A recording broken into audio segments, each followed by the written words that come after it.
I'm here with Dan Goelzer. And Dan, what's your current title and affiliation? I'm a senior counsel at the Washington, D.C. office of Baker & McKenzie, a large international law firm. I guess I would mention two other titles I also have. I am this year the president of the SEC Historical Society, which is a treat and a lot of fun to be involved with. I was one of the founding trustees of the society, I guess 19 years ago at this point, and then I was gone from the society for about 10 years, so it's fun to be involved again. The other title that I would mention is I'm a member of the standard setting board of SASB, the Sustainability Accounting Standards Board, which is a private not-for-profit group that's coming up with disclosure standards for companies to make disclosures about their environmental, social, and governance practices and progress. And we do try to apply securities law materiality standards so that the information would be appropriate for inclusion in SEC filings. I will say there are a number of alumni and people that are in the oral history archive also at SASB. Elise Walter, Mary Shapiro, and Alan Beller are all on the SASB Foundation board, and Alana Peters was one of the founding foundation board members of SASB, and Tom Riesenberg is their legal advisor. So has aspects of an alumni club, I guess. And what is your past affiliation with the Securities and Exchange Commission? Well, I started at the SEC as a staff attorney in the General Counsel's office in September of 1974.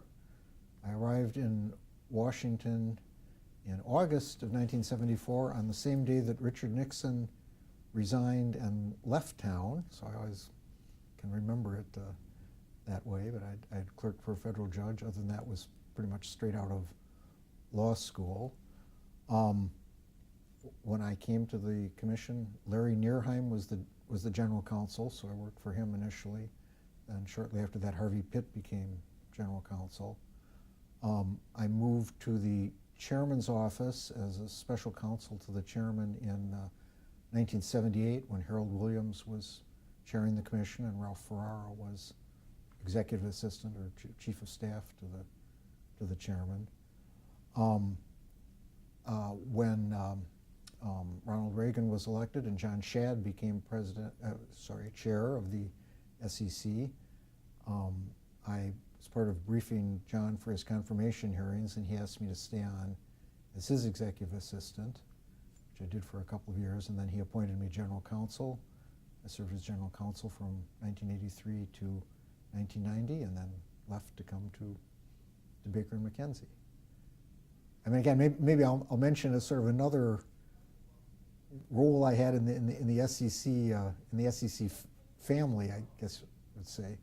In 2002, Congress passed the Sarbanes-Oxley Act, which created the Public Company Accounting Oversight Board to oversee the auditors of public companies. The PCOB is a separate organization, but it's under the SEC's oversight and supervision, and the SEC appoints the board members of the PCOB. At that time, Harvey Pitt was the chair of the SEC, and the commission appointed me as one of the initial or founding board members of the PCOB. So I was on the PCOB from 2003 to 2012.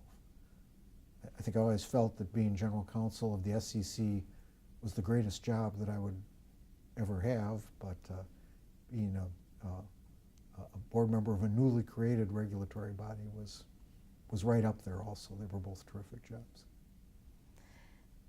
And what are some of the issues that you cover in this oral history? Well, I did look back at the oral history, and really a lot of it is about the people that I worked with and sort of the inner workings and dynamics of the commission during that time. But I would say there are 5 major themes or substantive events that I touch on and that happened during the 16 years I was at the SEC. For certainly in the early years, the Commission's campaign against to expose corporate questionable payments, that is foreign bribery, was really a major development, and then that led to the Commission's proposing and then enactment of the Foreign Corrupt Practices Act. So I was involved particularly in the legislative part of it, and then in the implementation of the accounting provisions of the FCPA. In the 1980s, particularly, there was a wave of hostile takeovers in the United States, and so tender offer regulation was a major commission theme, and in the General Counsel's office, we spent some of our time resisting state efforts to protect the companies in their jurisdiction and interfere with the operation of the tender offer rules. Almost as a corollary to hostile takeovers, insider trading was a major theme of the Commission during the years I was there. If you knew in advance about a hostile takeover bid that was going to be announced, it was a great fertile area for insider trading. But in any event, the law of insider trading evolved considerably over those years. There were several important Supreme Court cases, and we at the Commission were deeply involved in coming up with theories to kind of match what the Supreme Court was saying as it developed the law of insider trading. Another major issue during those years was the implementation of the Securities Act amendments of 1975, and the creation of the national market system, opening the trading markets up to more competition and more transparency. And then I guess the final thing that I would mention is some of the foundations were laid in a rather tentative way for the regulation of the auditing profession that came to fruition with the Sarbanes-Oxley Act.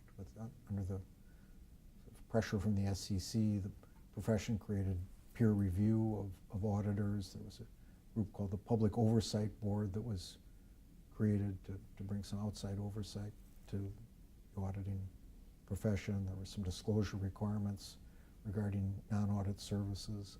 And ultimately, Congress and the Commission concluded that those things had to be replaced by a formal legislated system of oversight for auditors. But as I say, some of the foundations were laid during those years.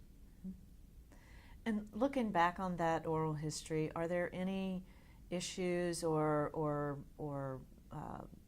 anything you would like to highlight or reflect on it differently today than you might have then? There are a lot of things that are important parts of my life that are reflected there. I wish I'd kept a journal during the years I was at the SEC. I'm sure I've forgotten more than I still remember.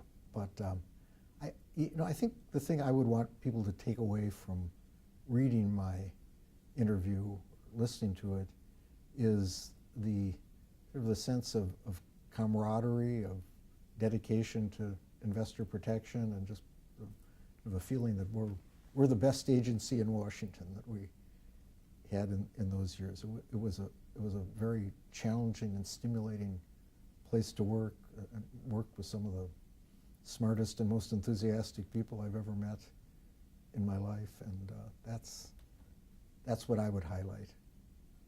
I guess what a great place to work it was, and how strongly people felt about their commitment to the SEC's mission. Well, that's actually a good lead-in to my final question, which is, as a founding trustee of the SEC Historical Society, why do you think it's important to preserve this history of financial regulation?